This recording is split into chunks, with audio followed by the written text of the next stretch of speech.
All right. See.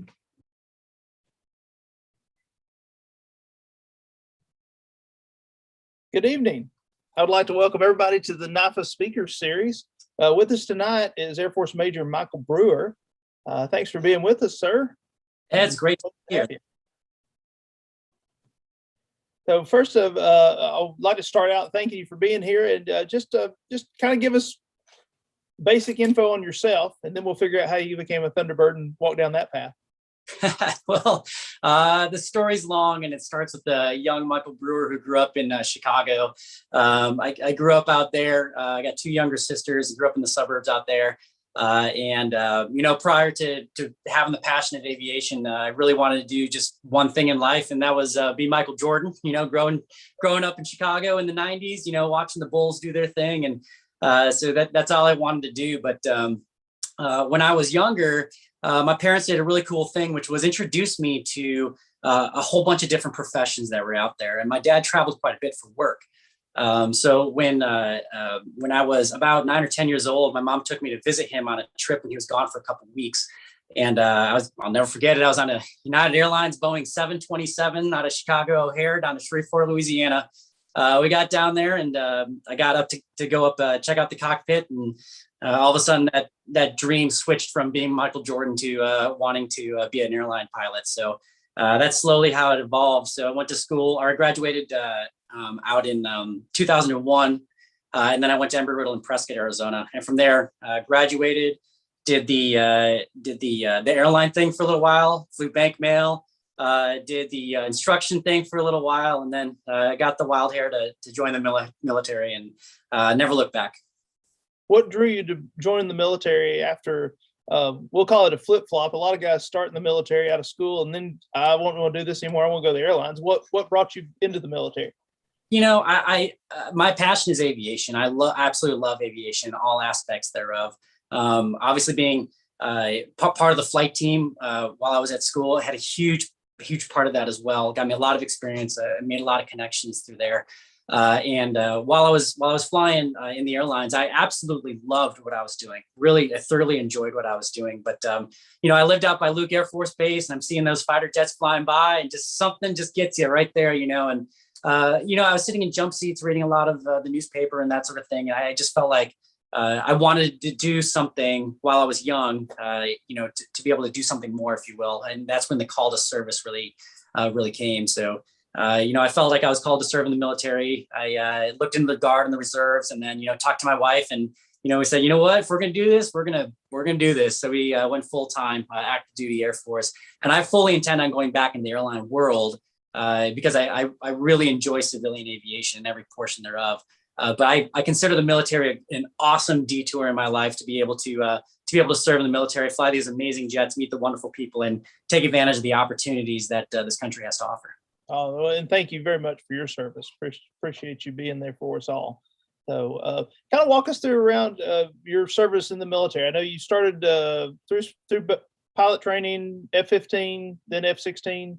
Kind of walk through that if you don't mind. Yeah. So there's three ways to commission as an officer and become a pilot. So there's officer training school, which is what I went through. There is ROTC, which is offered through most colleges. And then there's also the academy, so the service academies. Most pilots come through ROTC and the service academy, with OTS making up a very small portion of it. And OTS is a very competitive program, and it takes a little bit longer to get into. So I actually started my application for officer training school in 2008. And it took a little bit over 1.5 to 2 years before I went from walking into the recruiter's office to the time I was actually starting training. So it was quite the adventure, if you will, to get the pilot spot. But once I got the pilot spot, I went to pilot training at Vance Air Force Base in Enid, Oklahoma.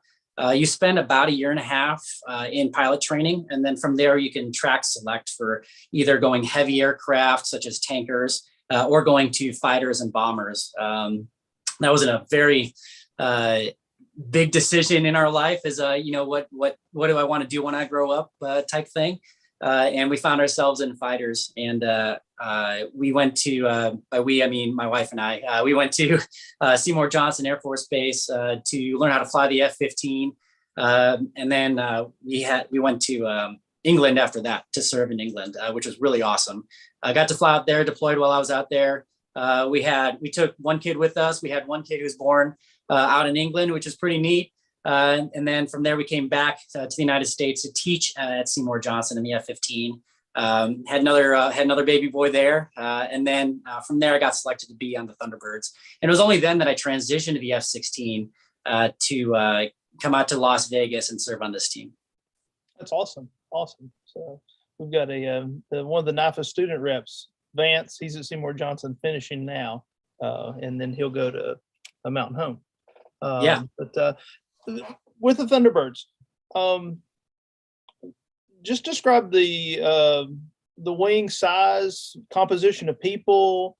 I mean, there's the pilots, but there's a whole lot more people supporting all that. How's that support staff? What are the numbers? What's it look like? Things like that. Yeah, the support is amazing. The Thunderbirds is really a cross section of what the Air Force is. So the team itself, although, at a demonstration, you only see 6 aircraft performing, there's 130 people in the squadron to make that happen. And those jobs range all the way from maintenance, which is the majority of everybody, all the way to command support staff, public affairs folks, recruiting folks. We have an entire cross section of the Air Force jobs on our team. That being said, 130 people to complete all the tasks required really is not enough, if you will. So everybody does multiple duties. For example, a crew chief could be a sheet metal specialist by trade, but then be cross-trained as a crew chief to be part of show line. Or, for example, our recruiter will not only do the recruiting function for the entire team, but also load up all of our equipment every time we move. So twice a week, loading the back of an aircraft. So most everybody pulls multiple duties on the team to function. Do all 130 travel every week, or is there some back at home in the ancillary support role? We have, it's about half and half. So about 60 people will travel on the road at any given time, which is, it's actually a significant movement every time we travel, and we travel every week. So our typical schedule is we leave on a Thursday. We're on Friday, we have a practice show. Saturday and Sunday are full shows. Monday, we come back home. And then Tuesday, we practice at home. Wednesday's a day off. And then Thursday, we turn around and go about it all over again. Right now, it's kind of an off week because next week we have a midweek show, which is not super common to have a show in the middle of the week. Most occur on the weekends. But then we'll roll into a multi-week show season after that. But every single movement takes a C-17 back and forth to take all of our equipment, all of the crew, and then we take usually 7 or 8 jets on the road with us. So there's extra spare jets while we're out there. We also do media and incentive rides while we're out there as well. Mm-hmm. Talk about the flow of communication in the unit, from easy things to hard things that are disseminated, just how communication flows through the unit. Just like any team or any work environment on the face of the planet, communication is what makes a unit win or lose. It is communication on a team, especially this dynamic, is huge. It's a big player. So obviously we use different apps and that sort of stuff to run communications throughout the team. But then while we're on the road, there's always recruiting events that are happening, speaking events that are happening, public affairs events that are happening, in addition to all the flying that's happening there as well. And it's not just us doing it; it's the 60 of us coordinating to make all of that work. So it's actually like a well-oiled machine. Once we hit the deck, everybody does the job that they're doing, and if there's any changes to the schedule, everybody has to get on the same page. That's the big piece of the communication. For the show itself during a show day, it's pretty amazing. Everybody's excited about all of these wonderful things that cell phones can do and all the communications that a cell phone can do, which is great. But guess what happens when you go to an air show? The cell phone service just goes through the floor. And so we're used to that on a daily basis, So good old fashioned paper copies work well for scheduling. And then also to talk to one another, just making sure the day prior that we're briefing up the next day so that we know what the expectations are and where everybody needs to be. And then for the show itself, once we get up in the air, we actually have a communications cart that goes with us. So we have our show center folks on the ground. And what they do is they run all the communications through the air boss. They're also controlling the TFR. So we have a TFR that encompasses 5-mile radius up to usually 18,000 feet surrounding the airport that we're operating out of. So they're controlling all the movement within that, as well as the communication between the 6 jets when we're performing and show center. So that's how all the music happens, the narration happens, the timing happens. All that happens through the comm cart that we have that's called, we aptly name Judy out there. Okay, sounds awesome. How does evolution, people rotating through the squadron, from enlisted, maintenance, the pilots, just how does the organization, you're gonna lose people every year, you're gonna gain people every year, but can you explain the process from a technician side and from a pilot side, I guess? So. Sure. So first and foremost, we're all military members. So nobody is just pulled off the street as a civilian to be part of the Thunderbirds. And the Thunderbirds, although we are the most visible unit in the United States Air Force, we are still a normal fighter squadron in the Air Force. So as normal can be. So when we draft people onto the team, there's a significant selection process for both the officers and the enlisted to get on the team. That's usually pretty lengthy, usually the better part of 6 months to try out for the team. And then once you're on the team, the officers serve typically 2 years at a time. And then the enlisted folks usually serve about 3 years at a time on the team. Everybody on the team is hand selected. And then once we're done with the team, we just go right back into the regular Air Force to continue on with our careers. And I assume like in the enlisted, there's some overlap. A sheet metal guy doesn't stay there 3 years, and then the next sheet metal guy comes. There's some overlap of how that works as well. And surprisingly, there's not very much. Okay. Like for example, if you take, obviously there's usually more than one sheet metal guy, for example, right? So there's a couple people who work the technical job, so that there's a little bit of changeover.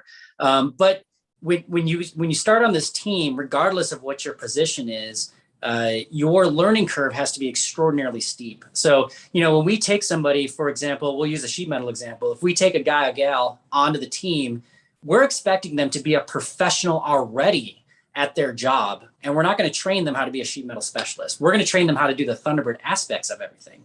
But we're not going to teach them to be a sheet metal specialist, because our expectation is they already have that skill. And the same thing goes for everything else. So fuels, all the way to launching the aircraft. So when we select folks for the team, you have to hit the ground running, because we don't have time to train somebody on their primary duty, because there's extra stuff that has to happen already while you're on the team. Awesome. Since you brought the word up, what's a professional? That's a great question. I think it can be defined a whole bunch of different ways, right? But this is in my opinion, you can never stop learning, right? So there's a difference between just doing something for fun, and that's a hobby, and hobbies are phenomenal. But when you want to be a professional at something, you really are a professional student all the time. You are always learning to try to be the best, and once you think you've made it, you're probably wrong, because you haven't.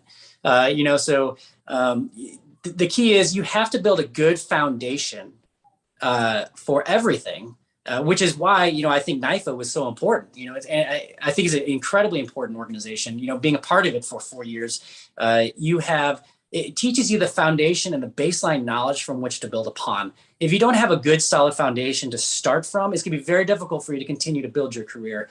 One common question that folks ask is, hey, I'm training to fly a 172, but I'm doing Challenger responses and doing call-outs like I'm in an airliner. That seems excessive. Well, yes, if you're going to go fly a Cessna 172 for the rest of your life, that might be excessive. However, that's not the goal. That's not what you're trying to do.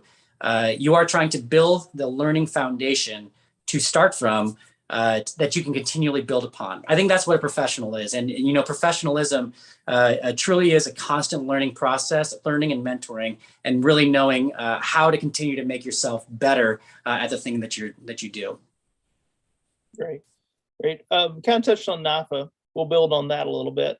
Your NIFA experience. If you care to elaborate a little bit more on that and how that brought you to be the professional you are, and just go down that road a little bit.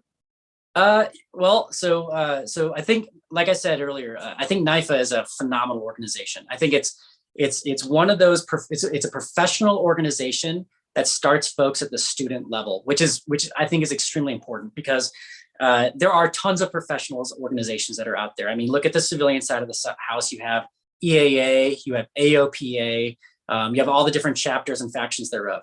If you look at the professional side of the house, you have like airline pilots associations and unions and whatnot.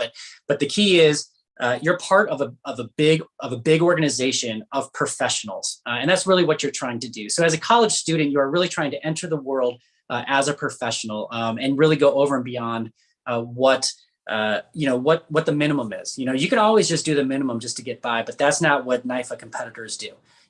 Nobody goes out there to learn an E6B inside and out, forwards and backwards, and take a timed test unless you're trying to be really, really good at something. Nobody just does that for fun, right? So that's why I think it's such an incredibly important organization, and I was very happy to be a part of. When you are able to really be an expert at the thing that you're trying to do, people notice that. I can't even begin to tell you how many competitors that I used to compete against when I was at school that I've ran into over the last decade or so, just talking to them. And the other thing is it opens up so many opportunities, because the thing is with NIFA competitors, we're all over the place. There's so many folks in this industry, and this industry is a small industry. There's so many of us all over the place that have NIFA experience. And the thing is no matter what generation you went through competing, that when you're talking to a NIFA competitor, that you are getting a high quality person, because that person is putting in the time and effort and going above and beyond what the bare minimum is, like I was talking about earlier. So the beauty is, I might see this person off the street, know that they're a former NIFA competitor, but you already have that incredible base of common communication and common experience to build upon, and you already know that you're getting a quality person, because that's what we do. We're professionals in what we do. Awesome. Building kind of on, since you're a Thunderbird pilot, there's no typical way to become a Thunderbird pilot, I'm going to imagine. Come from different wings, different squadrons, different directions. But if there was if there's a common theme amongst all Thunderbird pilots, what would that be? We're all in the military. The cool thing is with the Thunderbirds is we are truly a diverse representation of the United States Air Force. And the United States Air Force is a representation of the U.S. population as a whole. So we've got everybody in the squadron. We've got a little representation from everywhere. So we've got folks who came through ROTC. We have folks who came through OTS like myself. We have folks who came through the academy and the service academies. We have folks who are prior enlisted who became officers. We have prior enlisted folks who transitioned jobs or who came through who were civilians for a couple of years prior to enlisting. And then we have other folks who came right out of high school. So we've got representatives from all over the place, which is great because you can take all the different walks of life and really come together for a common theme, a common goal, and a common mission, which is what the Thunderbirds does. Your tour as a Thunderbird pilot, I think you said, is 2 years. You can stay longer. You may stay longer. You may be selected. You may rotate out. How does that process work? No, we don't stay on the team for more than 2 years. Now, I will caveat that with I'm in my third year, and the reason is I was getting at actually. So we'll go ahead. So I'm on my bonus tour, if you will. We don't extend typically unless it's in unless there's a specific reason for it. So we try to make it that way because it's just another rotation. Nobody's a professional Thunderbird.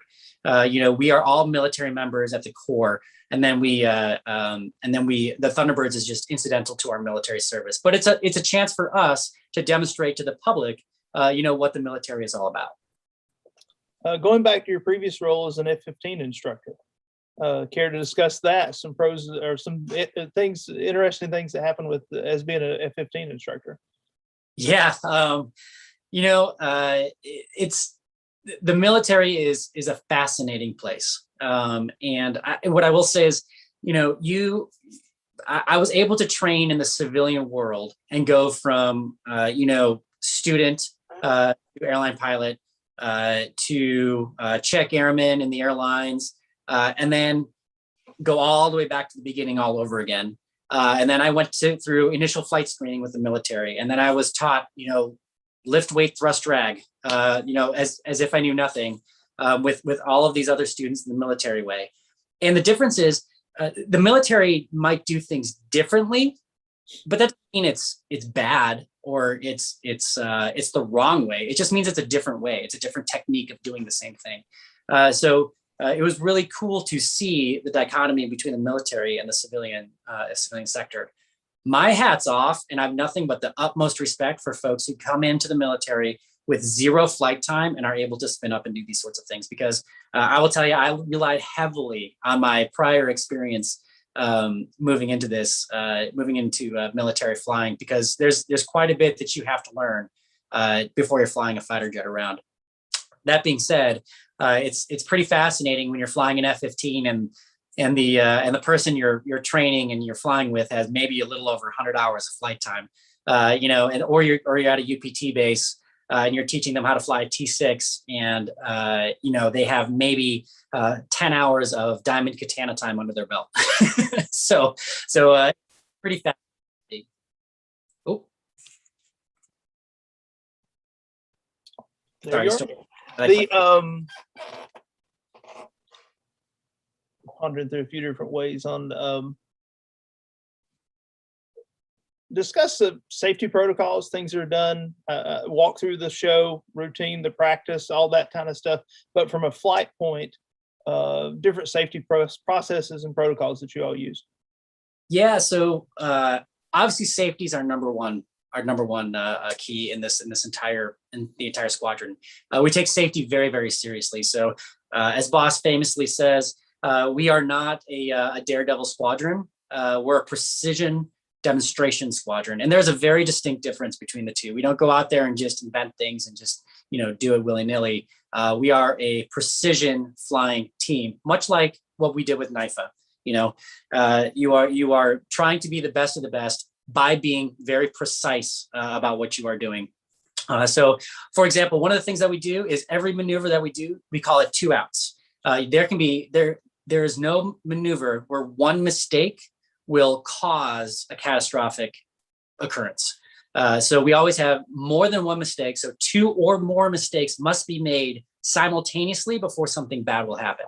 And we have constant checks and balances on the team. So we're always checking over ourselves through instructors, reviewing tapes, constantly reviewing tapes, always looking to see where the margin of safety is and making sure we're never crossing that margin of safety. So we're constantly briefing and debriefing our flights. We obviously don't start in close formation. We start pretty far apart and slowly start walking that in. But we do that at a rate that's coincident to the flying ability. So one of the things that we constantly are talking about is you never overfly your own abilities. You want to know where your abilities are and what your performance level is, but you never want to overfly your abilities. Now that changes from day to day. So let's say we've been on a 3-week trip. We've been flying every day. Fatigue is starting to set in, or maybe the weather's not so great. Maybe it's a little more turbulent. That is not going to be the same flight as 3 or 4 days in, when you are trying to when you're 3 or 4 days in and you're at your peak in your A game and you're able to make a really good formation passes. So there's definitely difference in ebbs and flows day by day, and we are constantly evaluating where we sit on that curve of safety. A couple follow-up questions with that. Describe the evaluation process. Team, how it works. What are we doing to make ourselves better?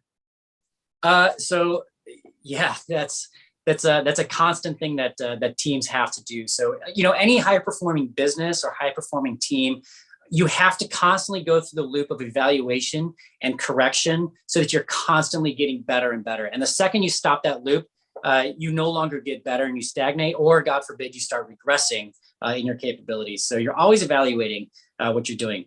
The way we do it is through debrief.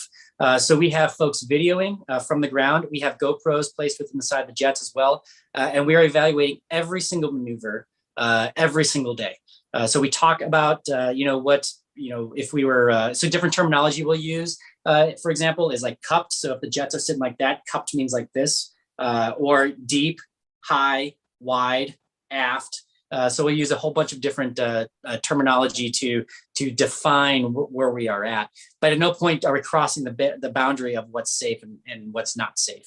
And that is really what the instructors are for as well. So the instructors are constantly providing oversight to the team to make sure that we aren't crossing any of our own boundaries, but we're constantly evaluating ourselves over and over again to try to make it better. And when you think that, when you think you've got one maneuver down, another maneuver will fall to the wayside. So we kind of call it whack-a-mole on this team, like that old game. So, you got this maneuver done, but now all of a sudden this maneuver becomes an issue, and then you're going to work on this maneuver. And then, so that's the game we play the entire show season. No, I understand. You talked about margin, how you tighten up the formation, things like that. What type of time frame? How many practices? How does this evolve? So from day one, when you first show up, it's going to take about 100 to 120 flights before we are certified and ready to go on the road. And just because you're certified and you're ready to go on the road is not going to be the same at the beginning of the year as it is the end of the year. So the product that you're finding, call it springtime of a demonstration season. So we'll show up typically in around October, and we will fly twice a day, 5 days a week, every week until the springtime. And then when we start flying in the springtime, what you'll find is you are capable of completing the performance and making it look acceptable, but that is not going to look the same in March as it does in June, as it does in August, as it does at the end. Mm-hmm. You'll continually get refined and continually get better. So it's a constant evolution throughout the flights. And then once the last show is done, you snap the chalk line and you start all over again. So, every team is unique. Every team is different. Every team has its strengths. Every team has its weaknesses. And really it's about playing to what your team is capable of to showcase what that year's team can produce. And that might not be the same from year to year. And that's okay, because it's going to be dependent on what the capabilities are within the team. So it would be a fascinating study on teamwork, if you will. If you just were to look at the teams year after year and the inner team dynamics that are involved with that, and that can be said for most squadrons in the Air Force in general. Great. Is there a favorite maneuver or something that, and I'm sure that, you've got high show, low show, some things you don't always repeat, something you really like to do? Yeah, we have all sorts of different maneuvers that are out there, high energy maneuvers, tight formation pass maneuvers. And everybody thinks, like the big grand finale maneuvers, like the upward spiraling pigtail or some crazy, upside down inverted crazy thing is going to be it. That those are great. But my favorite is the diamond pass and review, for sure. The diamond per, we show up from the over the right shoulder of the crowd, and we exit over the left shoulder of the crowd. And we place the jets, all four, the four in the diamond, we place them right in front of the crowd at a low altitude. And we are flying, it's our tightest formation that we have. We're flying extremely close to each other, right in front of the crowd. That maneuver, although it looks incredibly simple and very, very basic, is incredibly difficult to do correctly. Because, listing all the way from the beginning with boss, boss has to put the aircraft on the correct arc, and that has to be the placement has to be correct. The airspeed has to be correct. The altitude has to be correct. And if that arc doesn't exactly arc right in front of the crowd, it's going to look slightly off. Number two has to move, and there's an optical illusion that occurs there as well. So two has to skew off to the right. Three has to skew off to the right. And we are flying about 18 inches from each other during that set. And then four also has to skew off to the right just to make that optic look right. At the same time, once boss sets his wings, he can't move. He can't dip the wings left or right. He can't move the power. He's he's just accepting the line that's been bought. So although it's a very simple maneuver, taking 4 airplanes and putting them right in front of the crowd, the actual performance of that maneuver is extremely difficult to do correctly. So for that reason, it's my favorite maneuver. It's the second maneuver we do out the gate. And usually how well we perform that maneuver, sets the tone for the rest of the show. Awesome. Thank you. Somebody asked, for you to compare shows that happen over the water versus shows that happen over the land. Yeah, that's a great question. The water shows are great because they occur typically at the beach, and who doesn't love a good beach show? So, those typically have massive turnouts. They're some of the biggest shows that we do. But there's definitely challenges associated with a water show. For one, you get weather systems where land and water, there's different air densities that occur of the two. You get the fog things that occur with that. But you also get cloud layers that will occur with that as well. Stability of the air will change. Updrafts and downdrafts will change. And you know what also occurs typically around water? Hotel buildings. So, you put big buildings out there, and now you have the wind swirling through the buildings, and you have a whole bunch of different dynamics that will occur. So, no, water shows are great, but they are definitely, they can be very challenging depending on the atmospherics that occur while we're at the show. Any different things you want to highlight on maneuvers that can be done at a beach show or a water show that you don't normally do over a land show? No, actually, the shows are the same. So we perform the only difference is a beach show, we can't land on the water right in front of us. So any of the takeoff maneuvers and the landing maneuvers, you won't see those typically or you won't see a water show, just the runway environment right in front of us. But other than that, the shows are essentially identical. Do you do anything in general aviation right now? I do. Okay. I do. I general aviation is where my heart is. It's where I started. It's where my roots are, and I absolutely love it. So my oldest son is 8 years old. I'm teaching him to fly right now in a sport cruiser.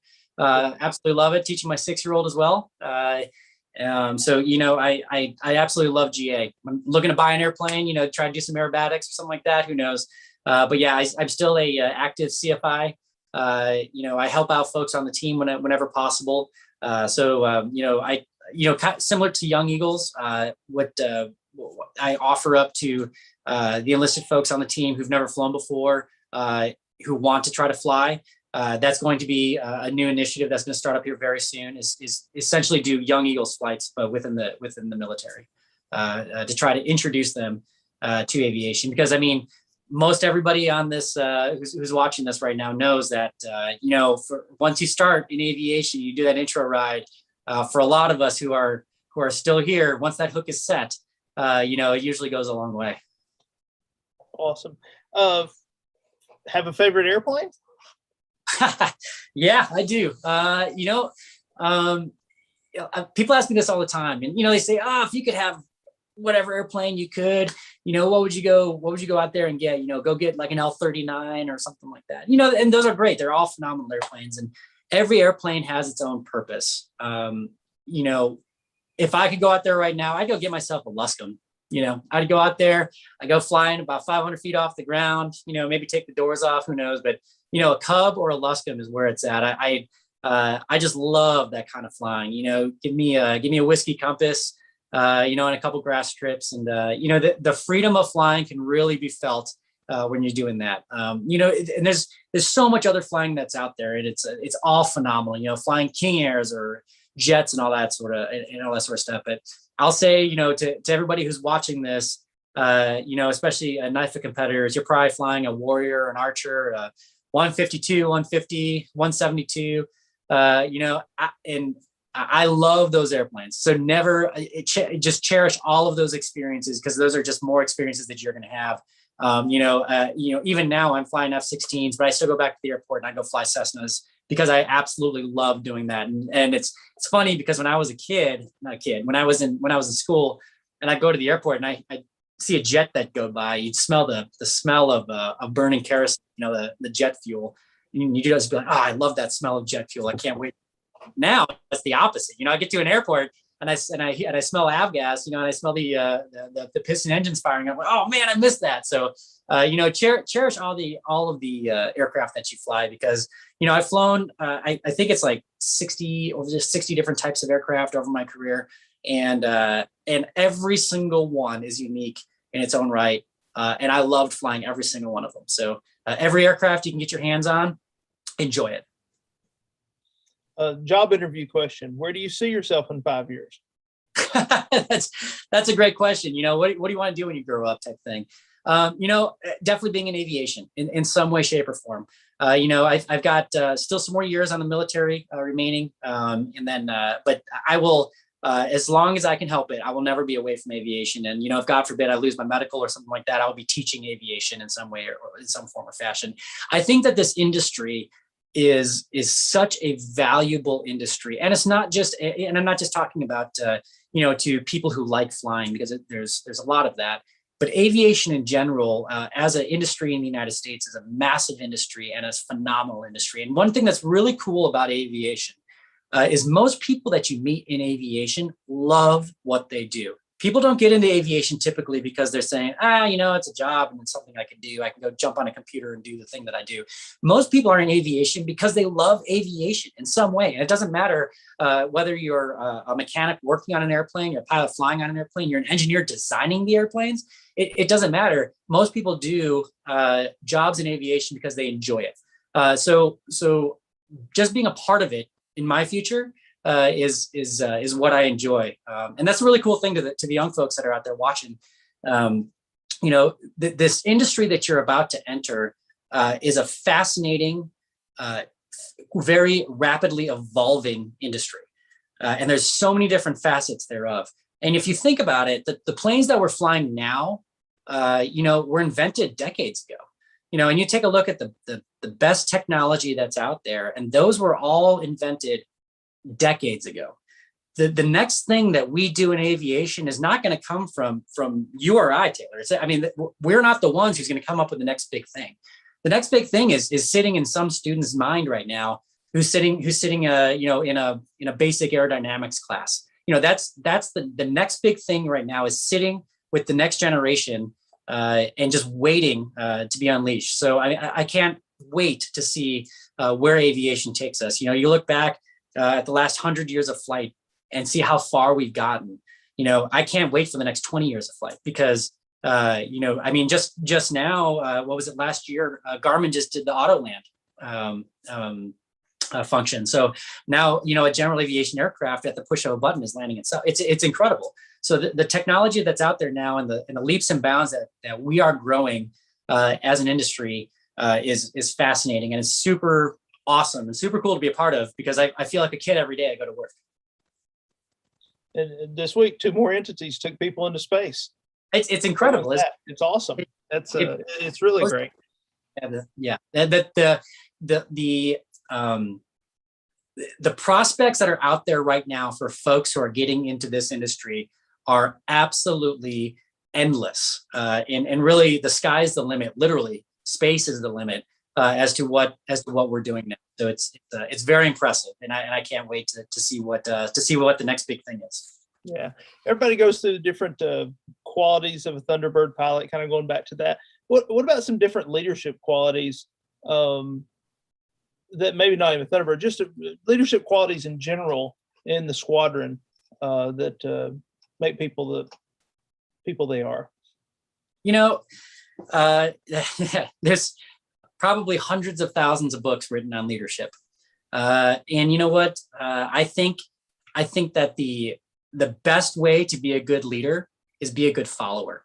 You have to be able to be an excellent follower and execute the tasks that you're asked to do. And by the nature of who you are and the things that you are doing, you will become a great leader. A great leader isn't necessarily reading a book and, doing a checklist and doing step 1, step 2. Leadership is really by starting by being a good follower and knowing how to be a good follower, so that you can lead people and help them be good followers as well. Because, everybody wants to be at the top, or everybody, wants to be the person who's in charge of everything.